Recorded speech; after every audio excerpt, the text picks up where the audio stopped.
Hello everyone, this is FantasyEsque and welcome back to the Sims 4 Vampire Amazon Royal Saga with the Salazar Coven. We are picking up with the immortal birthdays of our Dravage twins, Lagatha and Meredith. They are the eldest out of the children in our coven, and they will be now leaving behind the mortal part of their life, and they'll become everlasting, I suppose, until fire takes them at the end of their generation. But anyways, that's besides the point. We have this going on, and honestly, so many birthdays piling up right now. We just had Sophia's birthday, and then we have the Dravage birthdays, and then the princess's birthdays are really close after that, and not long after that we have the dragon birthdays. So this is kind of a chaotic time to be formulating the story as well, because I'm trying to literally fit progress and things in between these huge milestones, but it's okay, we're gonna figure it out, we're gonna get there. So if we are just spamming with the birthdays next couple of episodes, please try and enjoy. I apologize if we're not making too much progress with the story, and also if we're not making too much progress with Sophia having a baby. I'm trying to fit it all between these things that are happening. But anyways, before we dive in, let's really quickly talk about what happened in the movie. So we got a glimpse of the prison or the dungeon, prison, where the Ronarain boys are being held by the visitants. So we got a glimpse of that, and our twins, Jackie and Bryce, they were just encouraging each other. At least Bryce was trying to encourage his brother, saying, the Coven's not going to leave us behind. They'll come for us. We'll get out of here. We just have to, be strong enough and bide our time. Which I feel like maybe Jackie, I feel like he would have gotten encouraged. He probably believes the same thing, but at the same time, Jackie was saying that they were not prepared at all for this war. I mean, yes, they have trained in theory, they have practiced in theory, but reality is really different. For one, when they're practicing in theory, they're doing so with the mindset that their opponents are going to be other soldiers who are kind of at the same level as them, which these guys weren't. These visitants, right, their soldiers seem to be trained, they seem to have been through things, and they are quite tough. Not easy for, fresh soldiers like Bryce and Jackie to take on. So there is that. And then he was saying that, like Jackie was saying, hopefully the Coven is more prepared, because these guys, these vampiresses, I mean, right now, thankfully, they've been training recently, all due to our princesses, but they have been training and getting their vampire powers and skills up, which is great news, but they haven't really faced war before. They don't really know, know what it's like to participate in something like that, so there is a chance that they're also unprepared. Their strength is kind of I wouldn't say unmatched, I wouldn't say unchallenged, because that is not where we are going, but untested. There we go. Their strength has not been tested yet against their enemies, so there's no telling what could happen. And then we picked up with Sophia in the Magic Realm, and she was at the spot we left off in the previous episode where she was fishing with the Magical Research Society, and she was trying to think of how they would get the Ronarain boys out, and a thought occurred to her, maybe they can use some sort of potion in the water supply for the visitants, because they do know that the visitants have a pool at the back, where they surprisingly and regularly take a swim. So if they could somehow get in a potion that scrambles their minds, maybe they could slip in and get the Ronarain boys out before the visitants kind of realize what's happening. They don't want to take on the visitants right now. They just want to take them out of the picture temporarily so that they can recover their lost soldiers. But again, with that, there's some other things that, has to be thought about. Now, Sophia, she is still trying to construct that potion. She hasn't done so just yet. It is in the works, but now she knows what she needs, and she's working towards that goal. And, it might seem as though celebrating a birthday is not kind of the ideal in this type of scenario and situation, but at the end of the day, these ladies are becoming immortals, they're getting older, that is like more powerful vampiresses on the Coven side, which is probably the best for everyone involved. I'm sure the Queen could use immortals right now to help her win this war. So, there is that going on. And at the same time, like you said before, they don't want the people to be afraid. They want to show the visitants and the people that the Coven will keep going. Life for the Coven will keep going. Nothing will kind of halt them. Nothing will destroy whatever it is they have built, the lives they have built. And nothing is important enough or strong enough to come in the way of that. But, okay, and then that is also a reason we're not having a party. We're having a private celebration. It probably will for the next couple of birthdays. Princess birthdays, we'll see, but that is kind of what's happening right now. But okay, we probably shouldn't wait too long. I think we are ready to age up Lagatha and Meredith into Immortals. I'm excited for them and their makeovers, obviously. And I'm not expecting them to get their final trait right now because all the birthdays we've looked at for that, for some reason something's not gone right. And I still don't know why that is the case, but we won't waste any more time. I think we're just going to have Lagatha and Meredith blow out the candles, and that will be that. So let's... Can we not blow out the candles? Can we not? Yep, we can. Let's blow out the candles. Let's do it, honey. Okay. And Lagatha is the older twin, of course. Nice. And then we'll add the birthday candles back.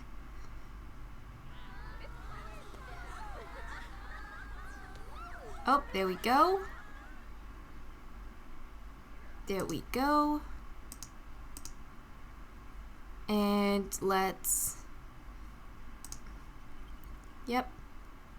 Add the candles back.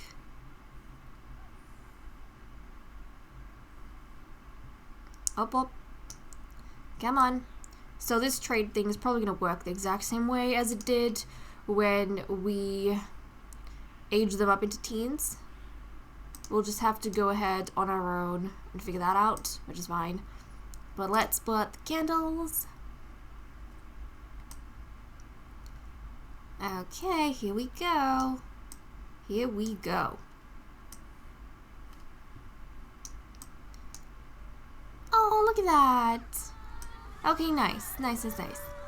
So Meredith has also aged up into an Immortal now, which is great. And they have been training quite a bit.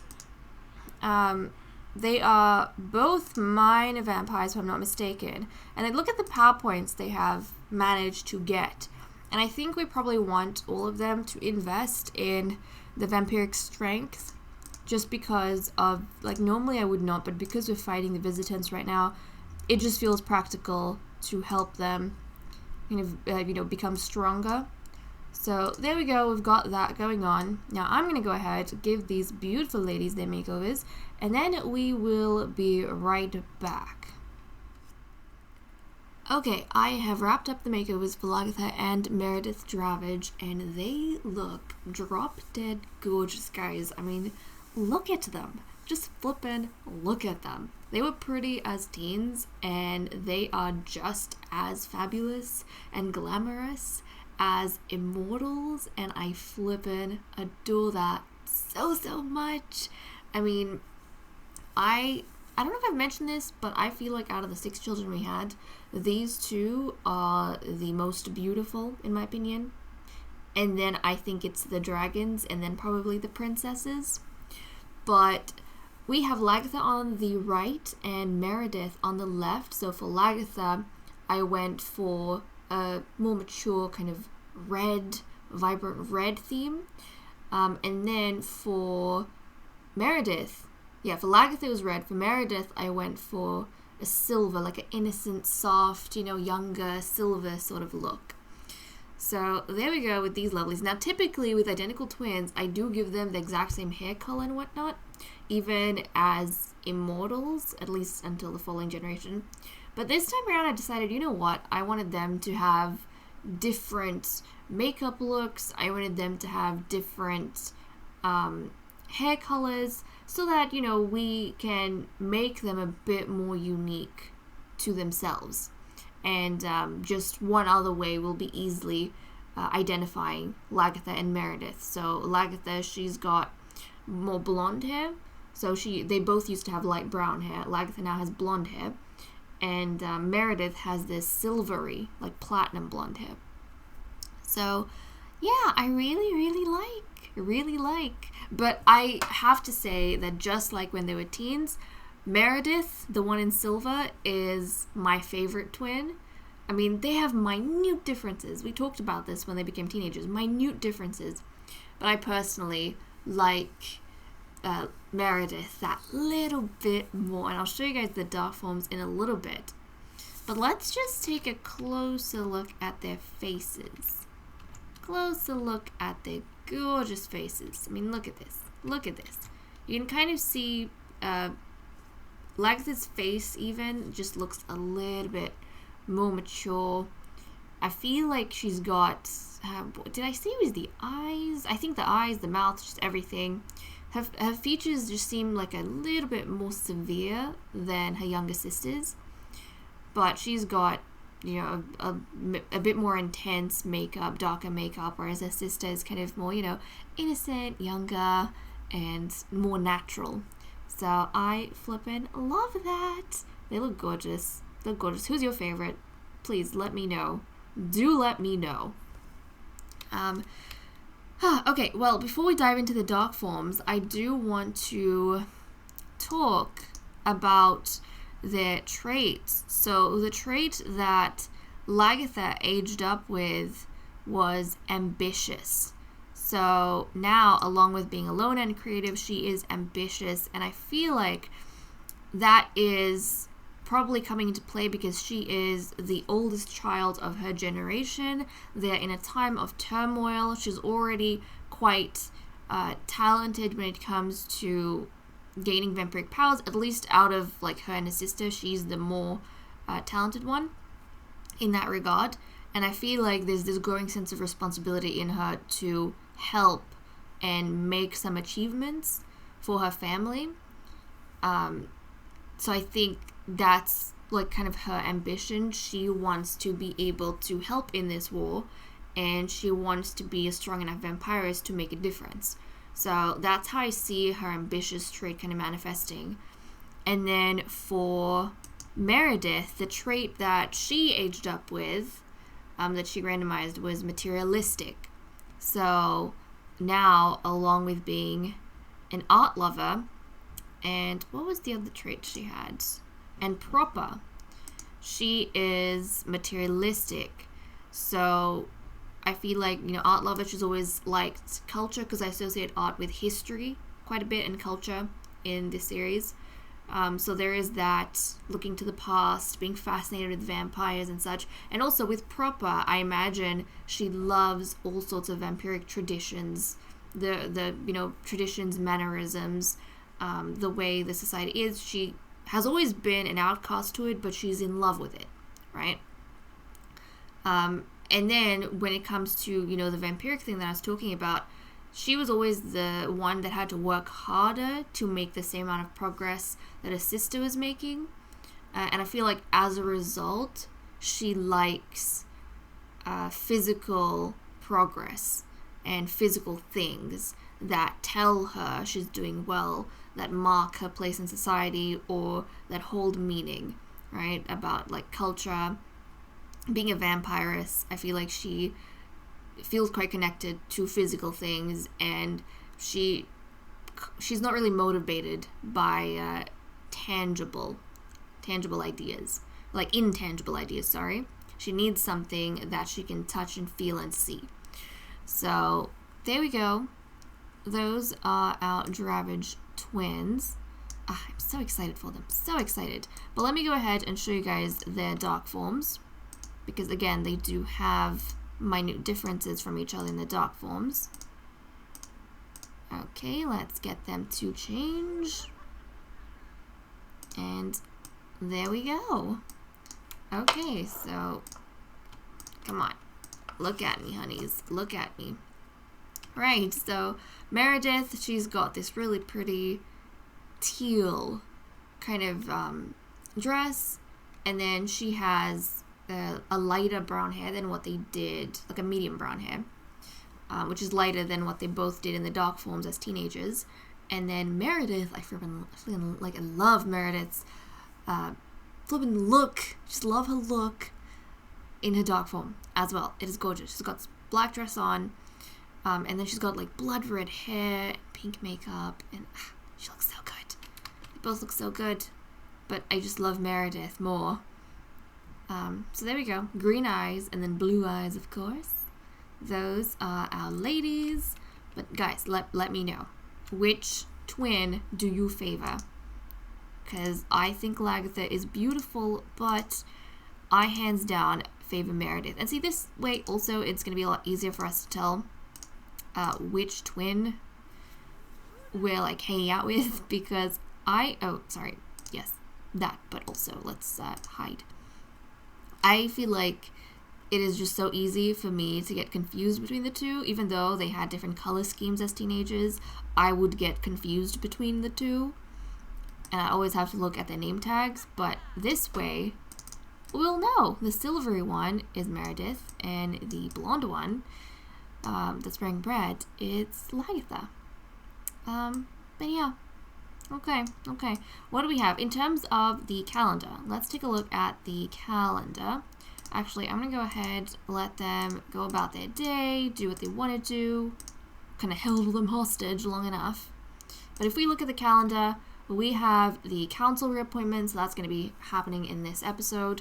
And then we also have the royal studies, and then we have the, royal tournament? Okay, well, the princesses have their birthdays on the royal tournament, so that's going to be quite a lot of things we're going to have to do. So there we go. And then we have like this many days of break before we have the dragon birthdays. So I mean, that's something. And we'll have to see how things go, because we are definitely, still dealing with this war, this back and forth of being tangled with the visitants, and we're still trying to figure out how to flip and get the Ranarain boys back, and all of that. But okay, I do want to get their birthday wishes in. So Meredith wants to chat with Aphrodite. Okay, she wants to speak to the queen. And Lagatha wants to get to know Lady Ciri. Oh, Lagatha misses her mother. Oh, that is just precious. So why don't we get Meredith to chat with the queen? Let's discuss fears. Why not? Yes, she likes fitness. Totally. But let's go chat with the queen. And actually, I'm going to get them... Should I get them changed in their party wear? I mean, I could. Yeah, we'll get them changed in their party wear just because, everyone's in their party wear. So might as well participate. Look at her. Doesn't she look gorgeous? Doesn't she look gorgeous in her party wear? And their outfits definitely have more differences now that they are immortals. I mean, some of them, they have, similar things in different schemes, color schemes, but a bunch of other outfits are just different because, I feel like they're also starting to have their own styles and such. Okay, she's happy. Look at her. Just look at her portrait. She looks so innocent, which is so cute. She just looks like the more innocent sister, which I love. And she, to be honest, is the more innocent sister. And she's the younger one. She's the more innocent one. Lagatha is always the one who's been holding her together and protecting her, I feel. Okay. So, leave her be. And Lagatha wanted to speak to Ciri.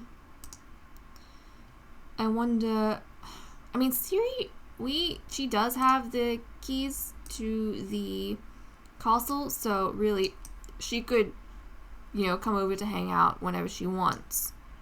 That's something we gave us, that she has access. What? Sleeping? Can the queen summon her? Maybe? Hold on a second. Yes, we can. We're gonna call over Myron and Lady Ciri, because it is the Dravage's birthdays, and I feel like it's kind of good for them to be able to see their mother. So we'll wait for her to show up, and then we shall pounce. Okay, here she is. Come on, Ciri. I'm sure you want to see your daughters as immortals. Let's go do that. Let's go do that. Okay. Right, here we go. Here we go. Let's track her down. Does she not have residence keys? We gave, yeah, she does. The queen gave her a residence key. That's fine. Lagatha, let's go speak. We shall talk about what? We shall talk about Brood about being a vampire? Not really. Not really. Maybe gossip about ancient vampires. We'll go do that. We'll go do that. The vampires that came before them. And really, we've got no one to eat the cake. Maybe we'll just leave it in the fridge for the, we'll leave it for the butler, in case the butler needs to eat something. That's fine. Oh, isn't it crazy, guys? Our little girls are growing up so quickly. Let's see, what did you want to talk? Oh, get to know, sorry. She wants to get to know Siri. I think she wants to know how her mother is doing, like in the midst of this war that's going on. Can we get to know? Apparently not. Okay. Well, unfortunately we can't get to know. We'll just ask about Day as a way of, you know, figuring out how she's doing in the war. And I think Siri is going to be letting her know that, you know, she's been unaffected. Everything is safe. The area they live in, it is safe. I mean, it's pretty much at the heart, I feel. I always imagine Forgotten Hollow, since that's where everything started, is like at the heart of the Salazar Empire, and then we've just kind of expanded territories outward, branched outward. So really, even if everything else falls, Forgotten Hollow can't really, because the enemy would have to be literally right in the middle of the Empire.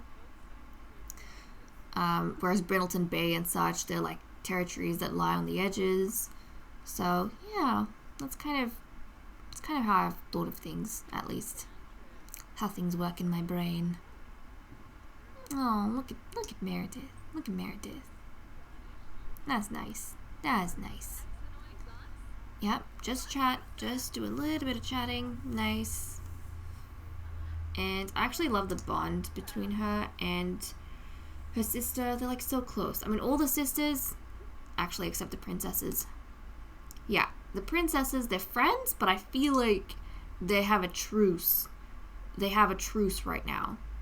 Really, they can't trust each other. They have a truce. There's kind of like a hidden rivalry going on. And then Catherine and Elaine, they're relatively close. Like, they're quite close. But, you know, Elaine, being evil, has her own agenda and such. So, really, is this relationship sincere? I don't know to what degree it is. I feel like it's sincere on Catherine's side, and it's indifferent on Elaine's side. That's what I feel. Whereas with Meredith and Lagatha, they are very close. They've always looked out for each other. They stick right by one another. And they have this just indestructible bond, I feel. Okay, yeah, they needed to fix that. But okay, I really actually want to go through some of their whims and see how everyone's doing, what they want to get up to. I mean, we also probably should do training, but you know, it's a birthday. We probably want to focus on some social things right now, so I'll try and do that. Okay, Elaine wants to be mischievous to Lagatha. Okay, there we go. Catherine wants to get to know Lagatha. Okay, everyone's quite interested in Lagatha, it seems. Guinevere wants to stargaze with Lady Saphira. Actually, it is going to be nighttime, so that is really good. And that totally makes sense. She and, you know, the whole training thing. Okay, unfortunately, you don't have anything that I can fulfill. So, Eden, not really thinking of much. Now, you, honey. Yes, we already do birthday wishes, but I'm still going to put some whims in for you. You want to become friends with Lady Galaxia. Okay. She's wanting to befriend the priestess.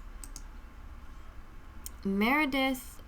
Okay, she still wants to get to know Siri. I won't pop that in just because we didn't have a get to know option. And let's see, Saphira. I mean, she's got one of her soldiers on her mind. Galaxia wants to share astronomy knowledge. I feel like I really come across that. And then Sophia wants to stargaze with Guinevere. Okay, the devious one. Well, fair enough. Why don't we get the stargazing out of the way? Actually, we'll wait a bit. We shall wait a bit. Okay, let's be mischievous to Lagatha. Elaine, I feel like, also doesn't like them, but she has a more, and still with fake confidence, I think. She has a more subtle way of showing that. She doesn't really show that. She kind of uses Guinevere I feel like she uses Guinevere to act on how she feels about the Dravages.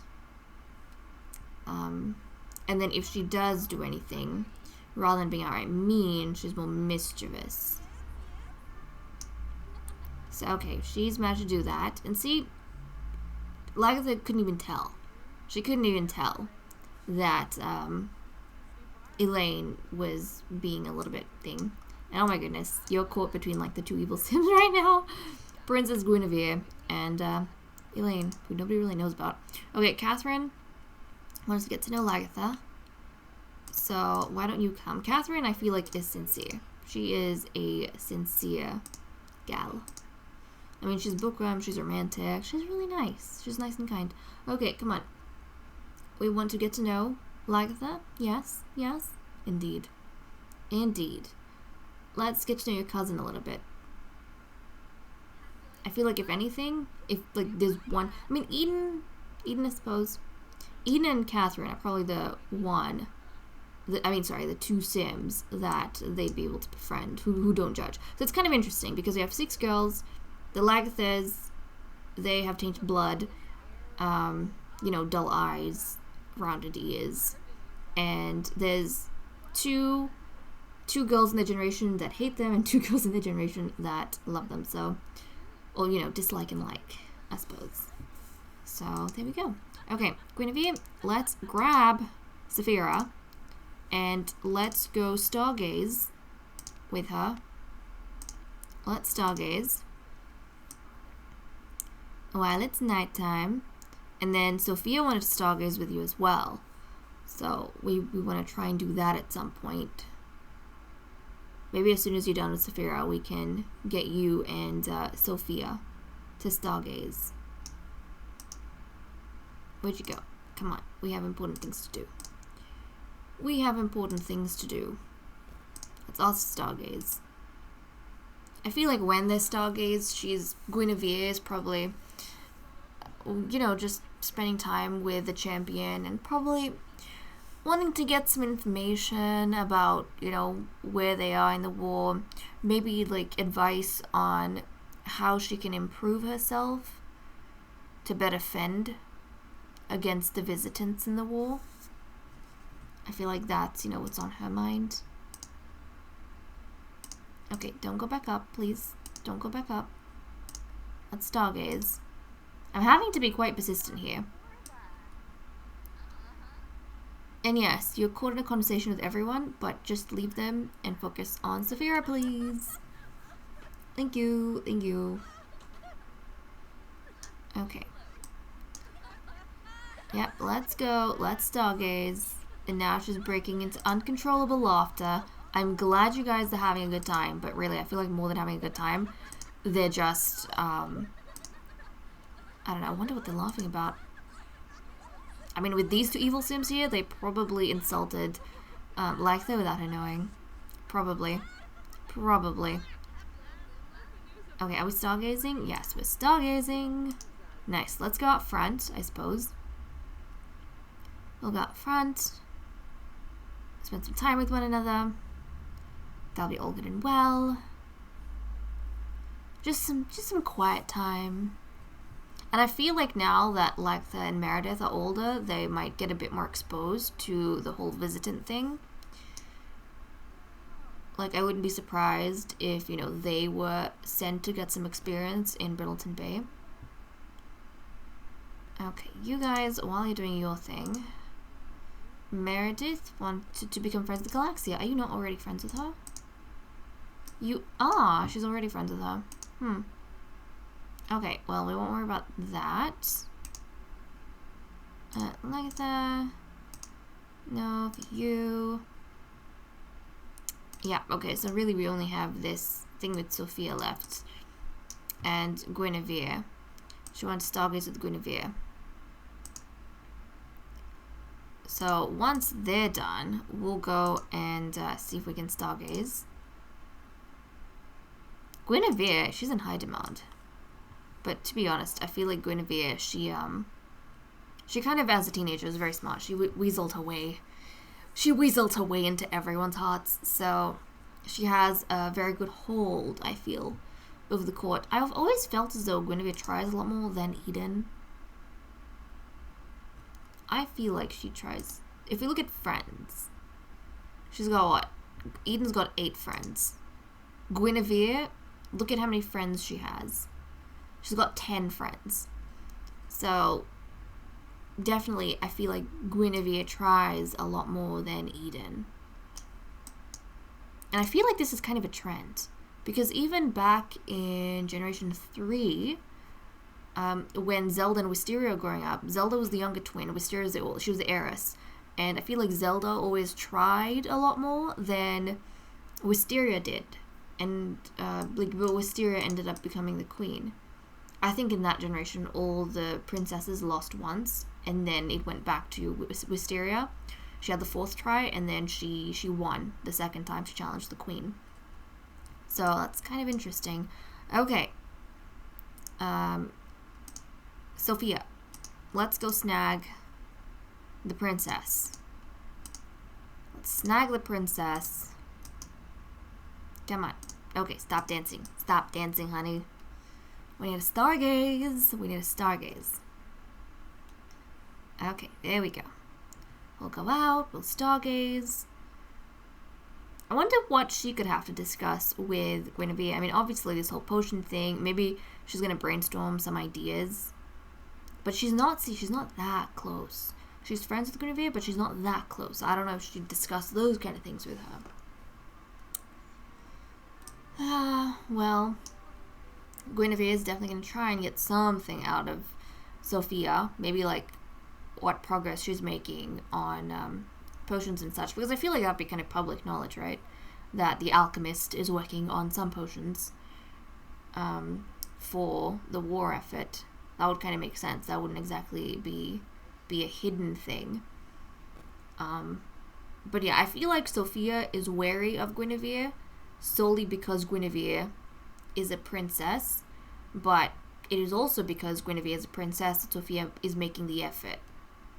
It's like she feels as though it is in her best interest to make sure that she is agreeable to the royalty that she's in service to, because in past generations, usually when the royalty has a problem with you, that's when everyone else has a problem with you and life becomes very miserable, which thankfully the last couple of alchemists haven't been subject to. They've had a pretty decent life.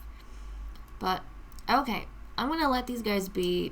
The others are kind of dancing, potting it up. We'll let Siri and such go back home, and then I'm actually gonna pop back in once we gather everyone here in the morning so that we can do our council reappointment. So we'll get that done, and then we'll be ready to move on.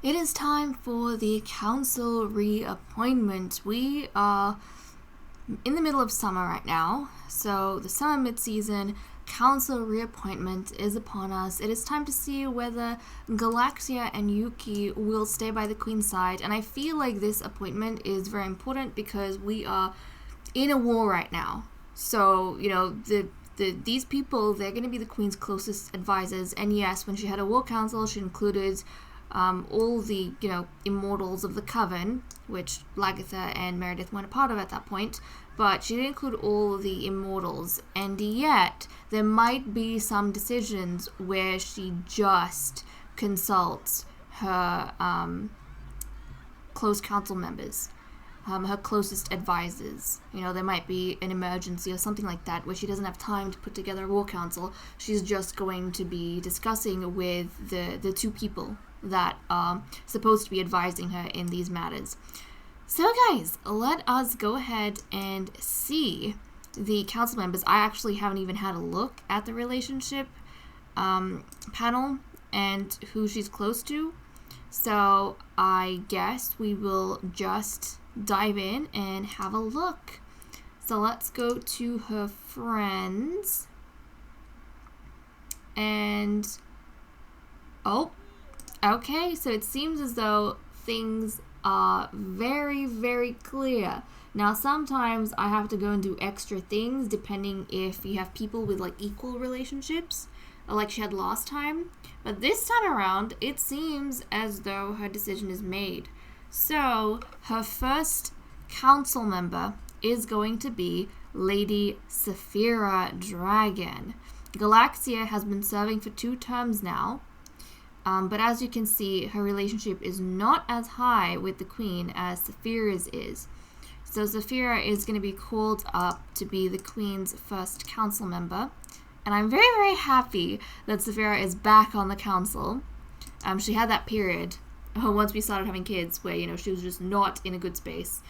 And she gave her position, or, her position was given to her sister Galaxia, who I feel like did a very good job. But Saphira is the champion, so it makes sense that during wartime, she would be the one helping the Queen make important decisions. So there we go. Queen's first advisor, Lady Saphira. And the Queen's second and final advisor is going to be Lady Yuki Noxa, which is so, so cool. Because Yuki has been serving since we had this whole thing start, since the beginning of this generation. So she has actually never been replaced by anyone. She's been a constant as a scholar, and I feel like it's a good balance. She's been a constant, a very good advisor, level-headed, and really it's just been Saphira and Galaxia that's been changing. And interestingly enough, Saphira and Galaxia have been her first choices always. And then it's Yuki. So that's cool. So these are the Queen's newest council members. We have Saphira and Lady Yuki. All very exciting, very exciting. I don't think Galaxia feels very bad about this, of course. Her sister was one of the Queen's original counselors, so there is some respect in regards to that. And I just feel as though it's a sensible... Like, if anything, she would feel comforted now knowing that a champion is helping the Queen make decisions during a war. So we've got that going on.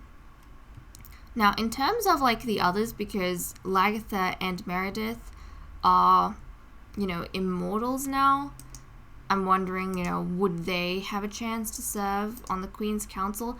I'm not entirely sure because they are part of the younger generation.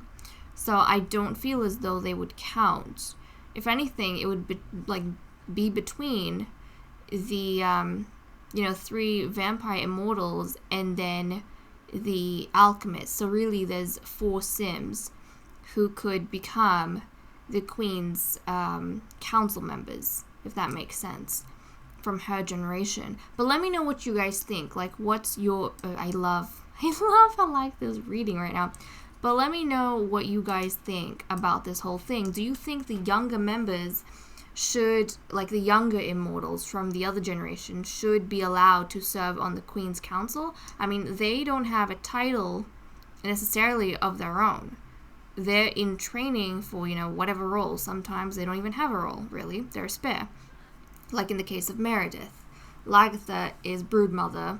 Meredith is a spare, and so is Elaine. So... if the opportunity strikes, would it be fair for them to be part of the Queen's Council? And would it be fair for, one of the princesses to be part of the Queen's Council? I don't know. They're younger, so I feel like it should stay between the older members. And then the alchemists, they're a mortal race. So there is that, but they are also the serving alchemist. They have a title in court. So it makes sense that they, could be part of the Queen's Council, but... Let me know what you guys think. Because just looking at the Queen's relationships here, she's really close to Meredith as well. And she's really close to Guinevere. So, would that be a thing that, I don't know, do you guys feel like that's okay? I'm not sure about it because of what I've said. They don't hold titles, the younger generation, so I don't know what they would be advising the Queen with. And also, they are younger, so they don't have as much life experience as the older members of the court. So, yeah, okay. That's all we have going on. I think we're going to wrap up the episode here. In terms of what's happening next, when we come back... you know what? Yeah, this is tough. tough. This is definitely tough because we have the princess birthdays, we have a royal tournament, and that means we probably will have to put off Sophia's pregnancy again. I mean, I know we've been waiting ages for her to be able to have a baby, and I definitely want that to be a thing. But as things stand right now, I mean, she has time before she's an elder. Yeah, she has time before she's an elder, like a lot of time. So she'll definitely get a chance, but we just have so much going on right now that we kind of need to focus in on that. Like, we have the flippin' royal tournament happening, which is, I guess, a good thing, to have a royal tournament during this time. One, whoever wins, like, talk of them is going to spread throughout, and the visitants are going to know who they need to look out for.